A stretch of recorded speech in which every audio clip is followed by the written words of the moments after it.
Esther, the brave queen who saved her people. Long ago in the great Persian Empire, a young Jewish girl named Esther lived with her cousin Mordecai, who had raised her as his own daughter after her parents died. Though the Jews were in exile, they remained faithful to their God, Jehovah. Esther becomes queen. King Ahasuerus, also known as Xerxes, ruled the empire from his capital, Shushan. One day, after dismissing his queen Vashti, he sought a new queen. Beautiful young women from all over the kingdom were brought to the palace, including Esther. Mordecai advised Esther not to reveal her Jewish identity. Esther found favor with Haggai, the king's eunuch in charge of the women, and later with the king himself. He loved Esther more than all the other women and made her queen. A plot against the Jews. Meanwhile, the king promoted a proud man named Haman to a high position.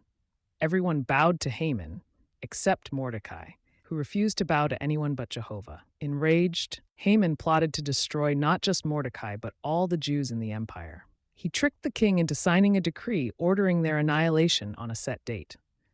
When Mordecai learned of the decree, he tore his clothes and mourned.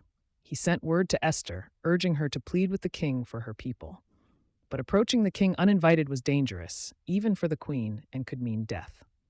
If I perish, I perish. Mordecai warned Esther, "Do not imagine that you will escape in the king's house any more than all the other Jews. For if you remain silent at this time, relief and deliverance will arise for the Jews from another place, but you and your father's house will perish. And who knows whether you have attained royal dignity for such a time as this." Esther 4:13-14, NWT. Esther knew what she had to do. She asked Mordecai and the Jews to fast for her for 3 days, and she and her maids did the same. Then, dressed in royal robes, she bravely entered the king's inner court.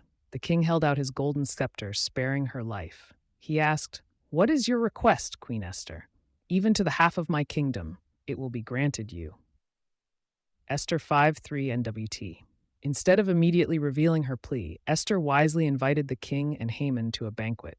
There, she invited them to a second banquet the next day.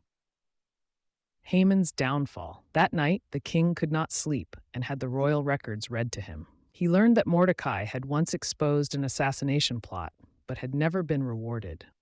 The next day, Haman, who had prepared a gallows to hang Mordecai, was humiliated when the king ordered him to honor Mordecai publicly. At the second banquet, Esther finally revealed